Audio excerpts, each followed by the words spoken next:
Hello and welcome back to the Puncher's Chance podcast. In today's episode, we'll be reviewing the Magnificent Seven card in Wembley Arena. That's Brad Pauls versus Denzel Bentley and the rest of that card, as well as that Paro Hitchins in Puerto Rico, Ben Crocker's win in top tier, and all the other stuff that's gone on this weekend. Now, that card, Saturday night, we billed it as probably the best domestic card of this year. We billed it as one of the best weekends this year.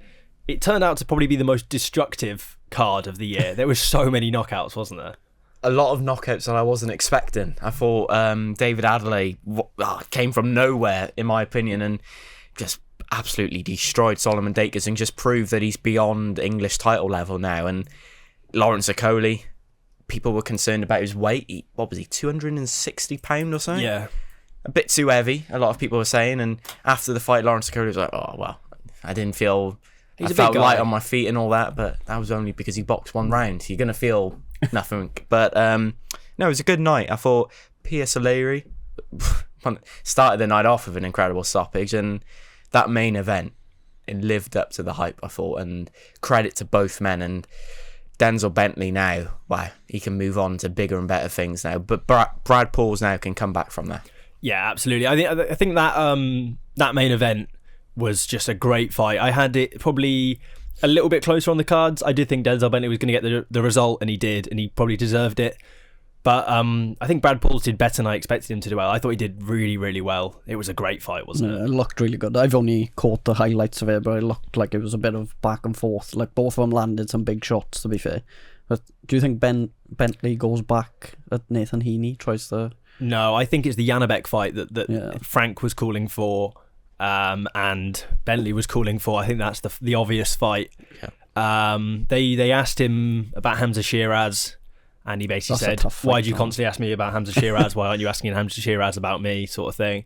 So that maybe is one thing. You know, if you get down the line, if he's able to get past Janabek, get a world title around his waist, Shiraz gets through Adames, you've got two world titles.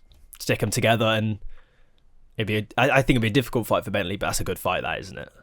I think after that performance, because he started strong, didn't he, Bentley? And I think everyone was watching it and was expecting Brad Pauls to start strong, but Brad Pauls is a slow starter, and he gets into the fight, and I think from round 5 onwards, he was comfortably building himself back into the fight, and potentially you can make the argument that through 8, it was 4 each, and then round 10... What a shot. It reminded me a lot of Joe Joyce against Daniel Dubois, that shot right into the eye. You said he was a fracture. Yeah, I believe he's fractured his eye, yeah. So Brad Pauls has got something in common now with Sam.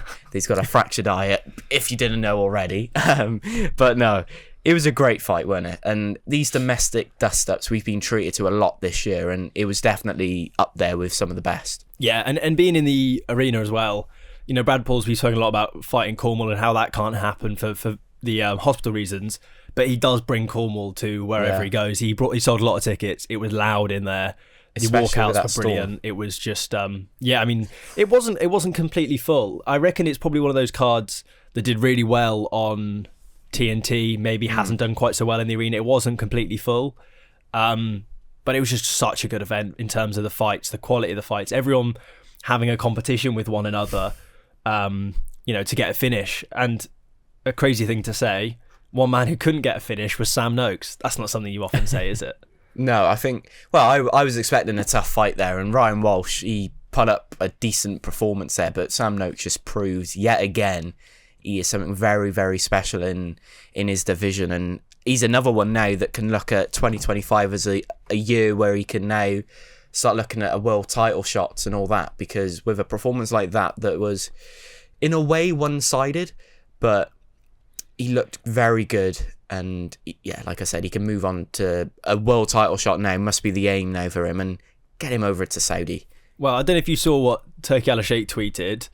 He could be the new Mark Chamberlain. Sam Noakes was 9 rounds into an absolute war when they announced that Ishmael Davis was going to be taking over from Majumov, but they still used the graphic with Sam Noakes versus Boachuk in that tweet. Yeah. So at that point, it was like, oh, okay, so he's 9 rounds into a war with Ryan Walsh, but in a couple of weeks' time, he's back out against Boachuk. So it clearly shows that was a conversation that was made, was whether or not Sam Noakes was going to fight. I wonder why that hasn't sort of come to fruition with that. I get the sense maybe from Sam's point of view, they maybe wanted another fight. Was it Borincek, not Boachuk? Am I getting that wrong? No.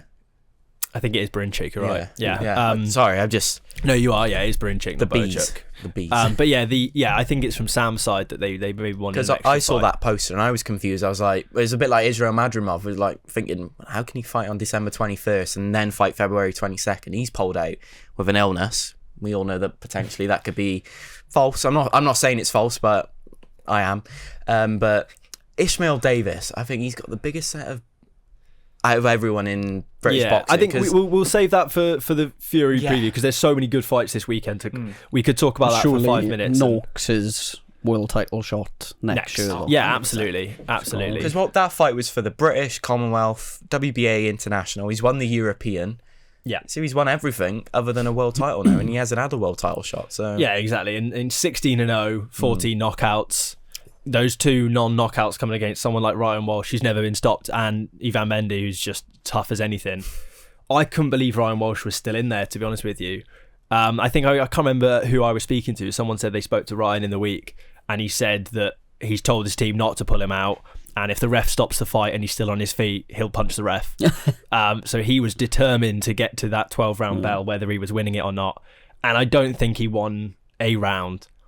But he stayed competitive and he stayed solid in there, and that's something that not a lot of people can do. It's the sort of fighter you want, though, ain't it? That when you go up against someone that's ready for that next step up to the world level, you want that fighter in the opposite corner that's not going to go away, he's going to keep on coming at you. And Ryan Walsh is exactly that, because he's coming off a win, coming into this fight where he shouldn't have won. And he won in emphatic fashion, and that was my concern a bit. I was expecting a little bit more from him, maybe, but Sam Noakes just proved, like I said, he's one of the best in the division, and that's because he just gets all the fundamentals right, the angles he creates from it, and like he got battered in there, Ryan Walsh, didn't he? Simple as that. Yeah. You were ringside, obviously. What was it like to see Dacres get stopped first round? So for the Dacres fight, I was front row of ringside. It was a big shot. I think that was the first time, to my memory, I've seen a kind of competitive heavyweight fight live in the flesh. And being that close to it, it was, watching it back, it was actually not that big a shot at all. No, in terms of it just grazes opposite. But from close up, it looks like the biggest thing, and the way he goes down like a tower block being knocked down, it was huge. Shocking. I wasn't expecting it that quickly. I called the knockout for Adeleye, but I wasn't expecting it to be first round. No. He just, it's heavyweight. That's heavyweight boxing all over. You catch them with one of the right shots, and even that, it was grazing top of the head. Dacres is absolutely fine. I think he's trying to put a thing on socials, not like 20 minutes after, and he was like, "Yeah, I'm good, I'm fine." It just caught me. There's no real miles on the clock from that. It's just been caught with a shot, and he couldn't get back up from it. Yeah, scary, big shot. Do you reckon we could see Adeleye, and who do you think he'd go in with next? I think the Joyce fight makes the most sense.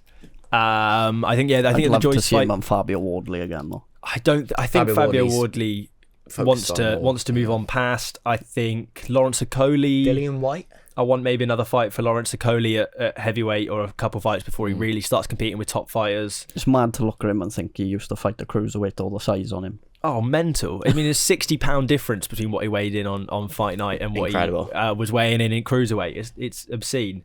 So yeah, David Adelaide's got the world at his feet, really, in terms of what fights he can be made for him. He's confident. He's very, very confident. And I'm looking forward to it. I think I had Dacres to win it, which in hindsight I probably shouldn't have admitted while Adeleye was stood right in front of my face. But you live and you learn. It was a good performance, and I wasn't expecting it from him, because we haven't seen him since that brutal knockout against Fabio Wardley, have we? 400 days since he got in the ring. And I think he said to you, he shouldn't be outside of the ring for that long if you want to be competitive in the heavyweight division. But I do like that rematch with Fabio Wardley, but he's beyond that level now, and we've got a certain heavyweight fighting this weekend in Dillian White, who's going to be looking for maybe a domestic showdown. Everyone was saying it could have been not the trilogy, the fourth fight between him and Chisora up in Manchester, February time. Dillian White's going to be looking around, trying to get a fight over here in the UK. Adeleye and him is big, but even, like I said to Lawrence Okolie when we went to the press conference, I said, can you see yourself fighting David Adeleye or Solomon Dacres the winner of that in just a 10-rounder, and he went, no, I'm focused on Zhang and all them. That's a good fight there. Him and Okolie and Adeleye. I think Okolie Dillian White is a better fight. I do like that fight a lot. Because I think Dillian White represents kind of a real test. Are you ready for that level? If you can't get through Dillian White, you're never going to be a world level fighter. So I think that would be a really good test for Okolie as a kind of natural step up, because I think if he does go straight for those big heavyweight fights right now, as his next fight, then he could get tested. That's a big jump up from Hussein Muhamed to Big Bang Zhang, because who I was expecting a lot more, mind, from Muhamed. I'm not being funny. He was giving it all the talk throughout the week. Don't be hugging me. I'm coming to fight. I want to knock out. I'm going to knock you out within 4 rounds. The power, it's all that. And for Lawrence Okolie to knock him out clean. Wait, was it clean? It was pretty clean. It was clean. He didn't get up, did he? He was lying on the floor like, what the hell's just hit me? And when you see that reaction from a heavyweight that's been in that division all his career, it's like, well, yeah, there's something about him. And lots of people are criticising him because he's been promoted as a 2-time world champion, 2-weight world champion, from cruiserweight to bridgerweight. Do you boys count the bridgerweight as a world title win? Well, you've got to count it. I mean, it's a world title. But do you count it as you're a 2-weight world champion? Yeah. Okay. You are. Because there's a lot of people out on social media saying he's not. Well, you can't say it's not.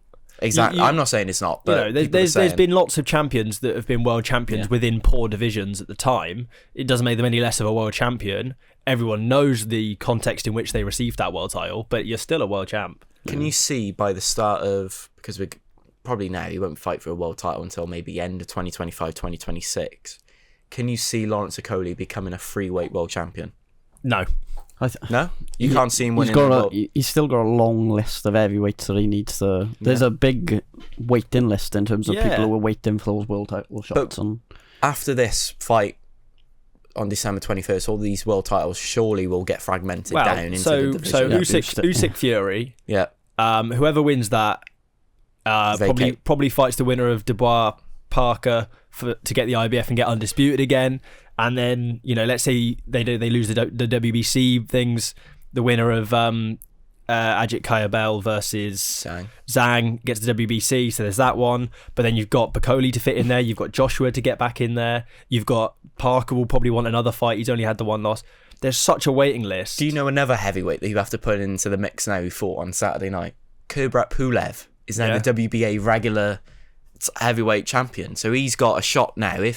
I'm assuming, if I've done this right now, that if that WBA has to be vacated, Pulev then fights for that title outright from nowhere, which in a way I don't kind of agree with, because since that AJ fight I haven't really made much of it. I was going to say you'll end up being him and AJ fighting each other, and AJ will get a world title. I just think there's so much. Imagine the biggest rematch ever. There's so much has to fall in place for Lawrence Okolie to then get a shot at a heavyweight title. That could be the way, mind. And then he's still got to win that fight. I think there's a lot to fall into place. Yeah. And I don't know if that would... he is only 31, mind. In terms of heavyweight, you've got a bit more time on your hands. He's got time, but it's just... it's such a difficult division. And like Frank said, and I think maybe he was being slightly overzealous with that claim, that it's in the best place it's ever been since he's been involved in boxing. That's a big claim. But whether it's true or not, it's in a bloody good place. It's in the heavyweight boxing's in the best place now than it has been probably for the last 10, 15 years, maybe. Because we're getting the fights we want. Everyone's fighting each other. Yeah. I don't even think it's just that. It's the amount of good heavyweights that are out there. Well, you've got Usyk and Fury, who are the two best heavyweight fighters of the 21st century, undoubtedly. Yep. And then behind them, you've got AJ, who is a 2-time world champion. That doesn't get done by accident. You've got Dubois, who's defeated AJ now, come so close to Usyk. He's got to be in the conversation. And then below that, Zhang, Parker, there's so many. And it's not like these fighters are all at that age now where in 4 years' time they're all going to disappear and then the heavyweight division's going to be nothing like it was. Dubois is the example. The heavyweight division's going to be striving now for years to come because everyone's coming up. You've got Fisher and Atoma on that card as well. They're going to be pushing for world title fights. So yeah, boxing in general is in a good place at the moment because they've had a rude awakening and everyone now has thought, well, the only way I get to that next level or the only way I reach my dreams, my goals of becoming a world champion is by taking close 50-50 fights. And another fighter on this card that did that and got tested, Sean Noakes. Yeah. He got really tested, and I was really impressed by how much of a fight Matthew Rene showed, and a lot of heart as well. I don't know if you boys will have seen a picture of Rennie after the fight. He's stitched up in about 4 different places. He went warrior. through it. Serious warrior.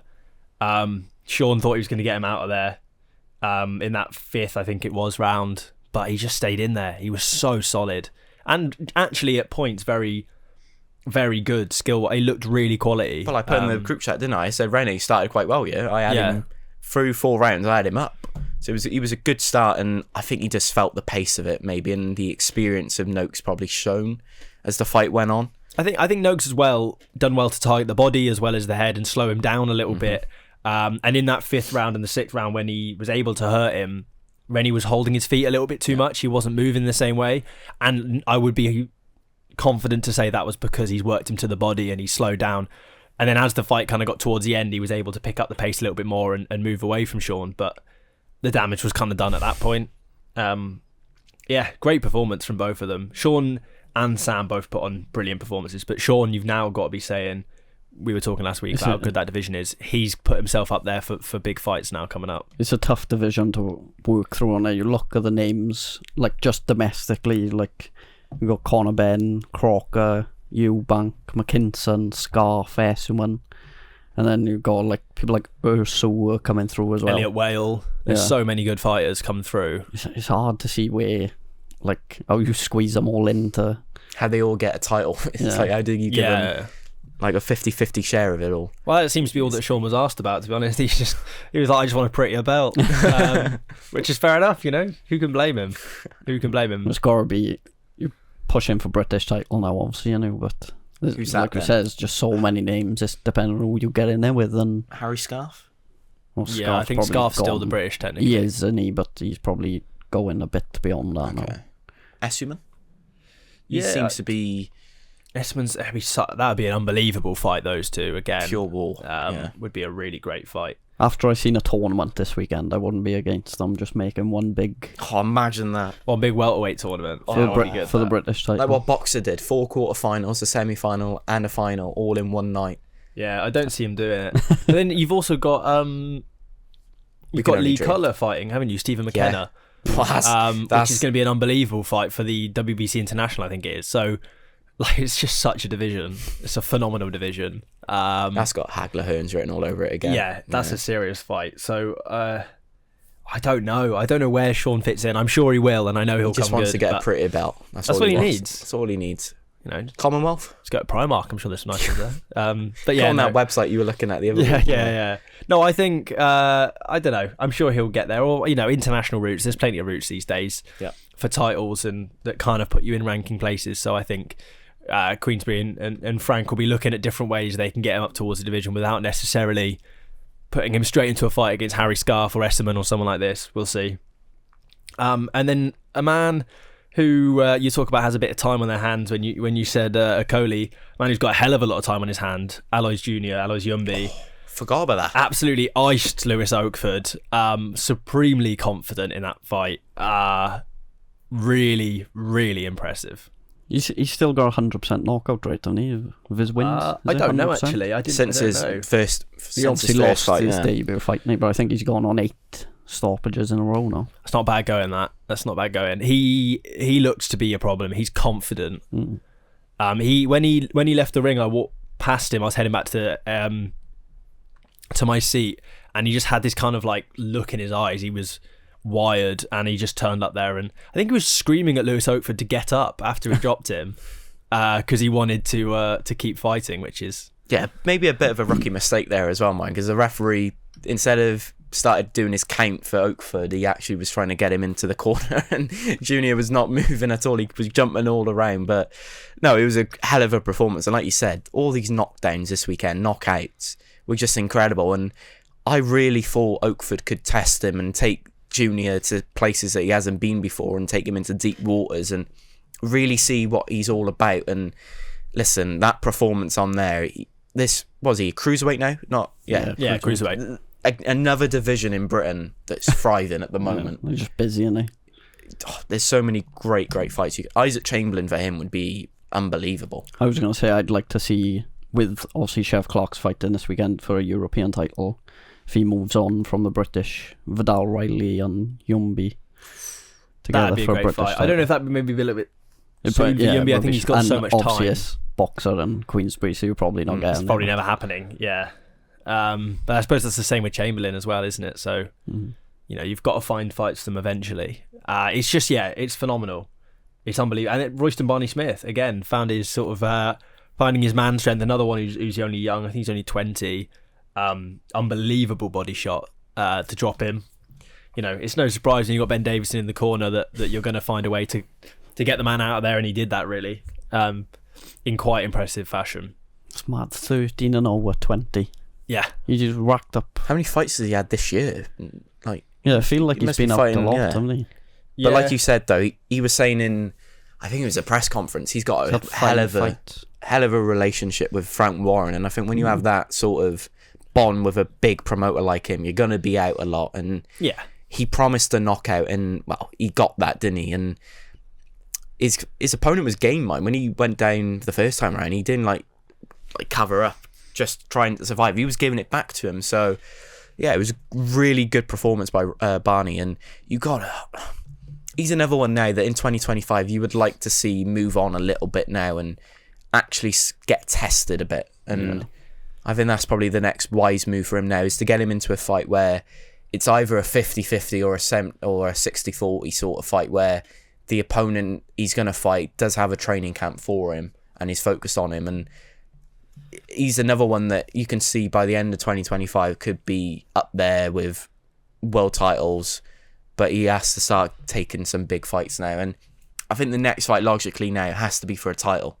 Yeah, and I suppose if that Michael Gomez Jr. Reece Bellotti fight does get remade, I hope it does. Then the English title will get vacated by Michael Gomez, and then maybe Royston Barney-Smith's free to fight for that, or maybe even he just steps up and gets himself in there with someone like that.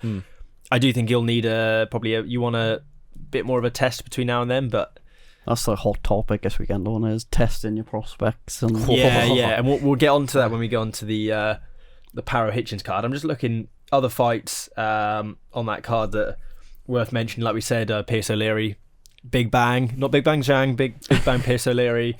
That was a phenomenal shot, and I think that was what started the night off as it went. When that can't believe he's fighting second fight on YouTube, but after he got that knockout, it was like, okay, yeah, we're here to fight now.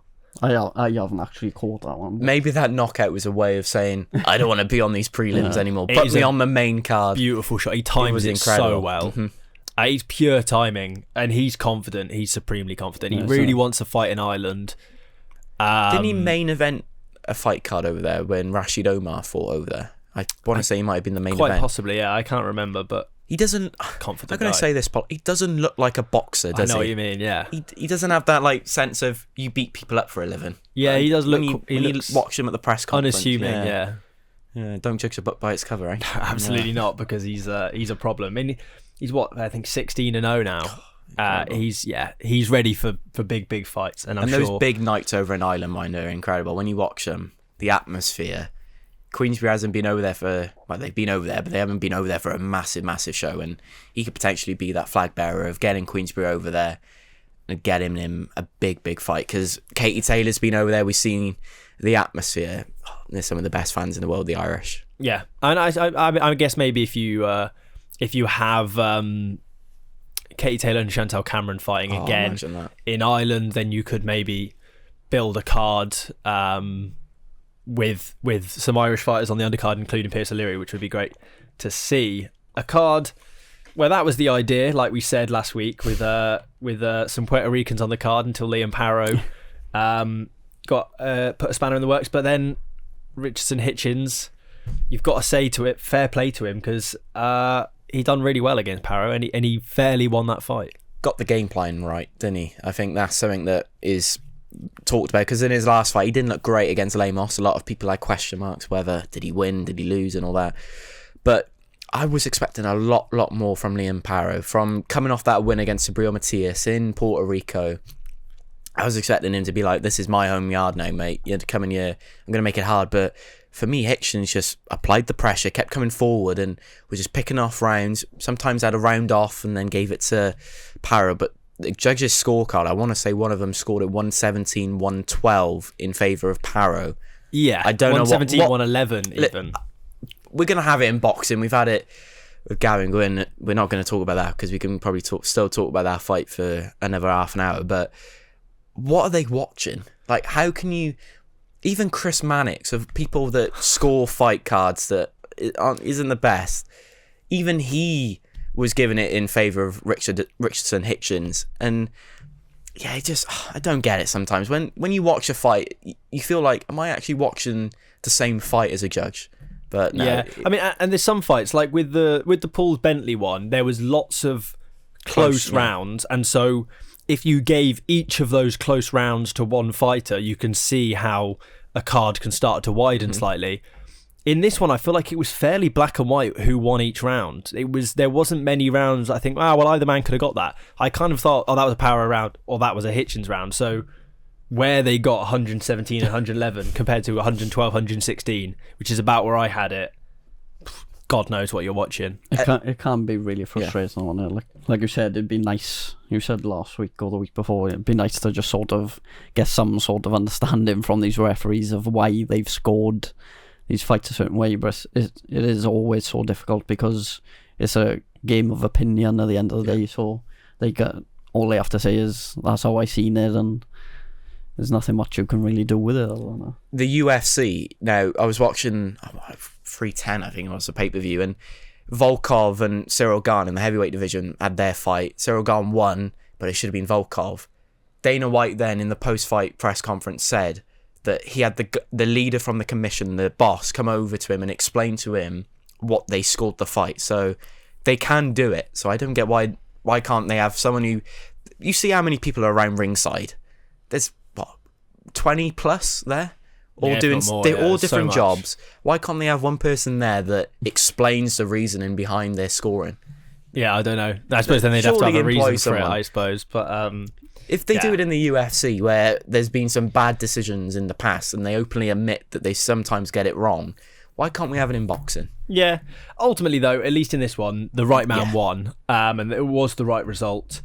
And now it looks like Richardson Hitchins probably be hosting another Aussie in Kambosos Jr. in New York is what they're looking to talk about at the moment, and I think that's a great fight. Yeah, another really great even fight. Teofimo Lopez he's signed with Matchroom now as well. Yeah, what, Kambosos? Yeah. So I think that makes a lot of sense. That's probably if they're probably easy to make. But I think there was talks as well of taking him with Teofimo Lopez, to New York City as well. So yeah, I think fighting someone like Kambosos probably makes more sense originally. But then I suppose because Kambosos Jr. is coming off that loss to Lomachenko, ain't he? Over in Australia. Yeah. Okay. What a fight that was. But yeah, no, Hitchinson with two surnames as well. I didn't realise how hard it was to say his name. What, Richardson Hitchins? Yeah, it's a bit of a mouthful. But I feel like it should be Richard Hitchinson. Yeah. That makes more sense to me, rather than Richardson Hitchins. But it was a great performance, wasn't it? And it was nice to see him when people had question marks about him after that last fight. He just put that all to bed and he just showed up, and yeah, he did a lot of stuff very well in that fight now. And for me now, Paro, there was talks of him having that homecoming fight with Kambosos Jr. down under. He's probably going to be ending up going back to Puerto Rico and fighting Subriel Matias, just to prove that it wasn't maybe a fluke that night. Yeah, I'd like to see another good fight for Paro because I like him and he does look good. And he looked good in there. It wasn't like it was a complete beatdown, but $200,000 as well. His manager has to pay Hitchinson's team.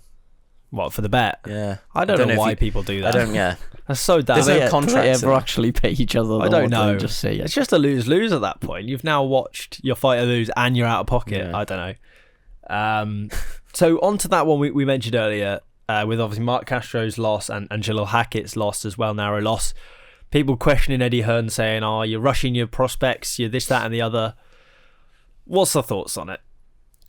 Yeah, they're gonna say that on it. Like if he'd won, nothing be said. But we have said it before. There comes a point where these prospects have got to be tested, and like Eddie Hearn said, either you win and you show you're good enough, or you show the level you're currently at. Or like it doesn't always happen because you see some prospects that get away with some decisions that they probably shouldn't have. But yes, yeah, it's a difficult one. Like, we always want to see the best fights, and these fighters get tested. There's no point seeing fighters go 15, 20-0 and have not fought anyone of any real note, and then they get their first big test, they get knocked back, and then you never see anything of them. So I think it's needed, really. Yeah, I think in a situation like that, though, and if Mark Castro did win on Saturday night, I think the way Twitter is, people have been saying, "Oh, he's beaten another journeyman," and you're thinking, "Well, come on now." But when they do get tested and they do come up short, it's in a way they get found out, but it's in a good way, because they can go back and be like, okay, maybe I'm not just ready yet. Maybe I need to step back from these sort of fights, take another fight that you're guaranteed to win. But yeah, it was a big shock that he lost on Saturday night, but it just shows he's not good enough. And it's simple as that. You're getting these opportunities to fight on a card that you're getting loads and loads of eyeballs, you're getting a decent pay as well, and you're not good enough. And now he should be looking at potentially going back down onto the prelims. But when you look over here in this country, we've got so many good fighters fighting incredible, but not getting paid a lot. Ben Crocker's an example on Top Tier. What a war that was. He's not getting paid as probably 50% less than what Castro got paid on Saturday night. Yeah.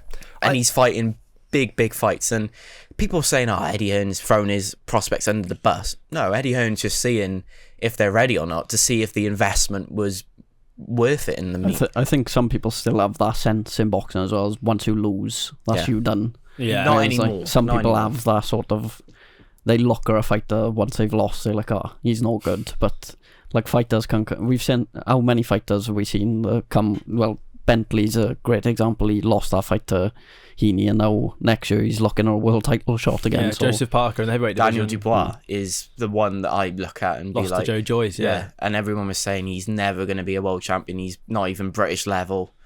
And look at him now, taking over the world.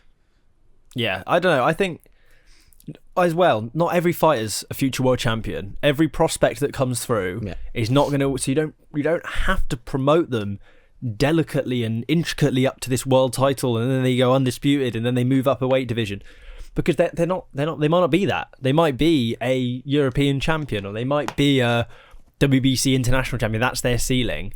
And that's fine. There's some that might just win an area title, but that's like fine. in terms of, like, in the grand scheme of things, winning an area title is very impressive. Like, yeah, you're better off winning an area title, or you're better off losing an area title fight at 7-0, and then going on having other fights, maybe winning an area title later in your career, than going 17-18-0 against nobodies and then losing an area title, because you still lost.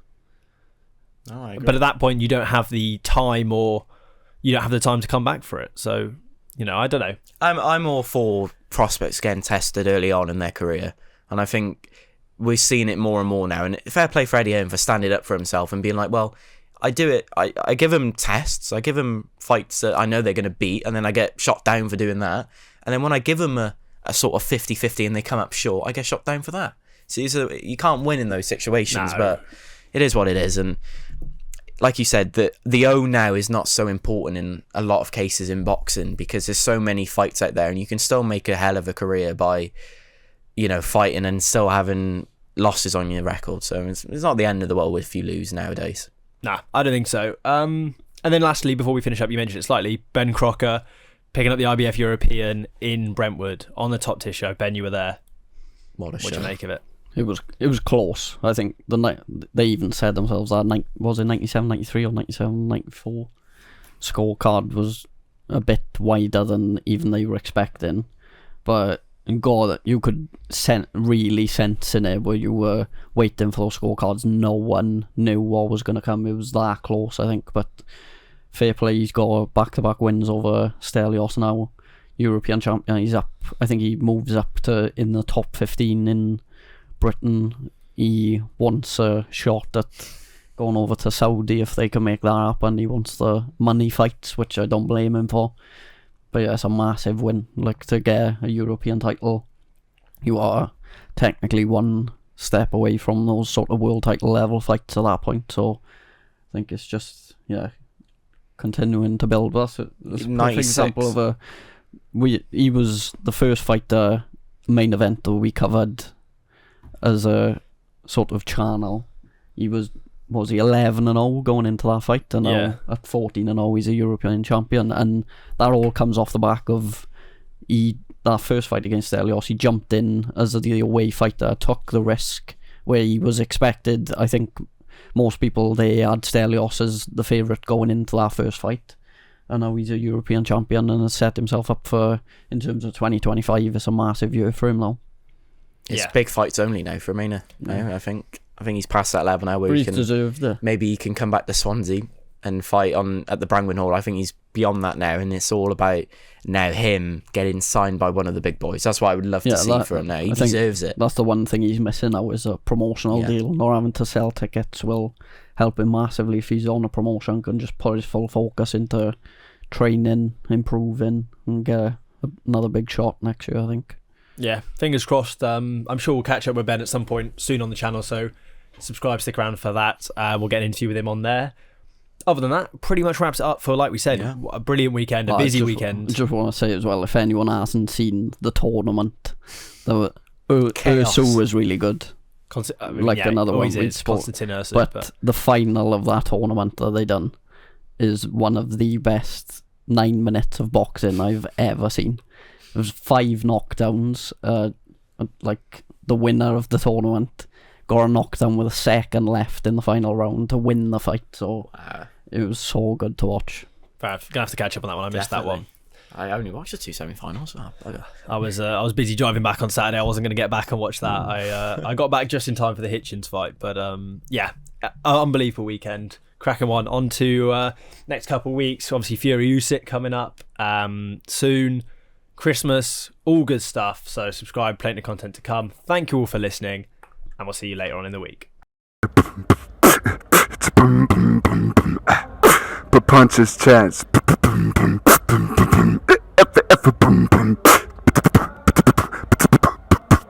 Punches chance podcast.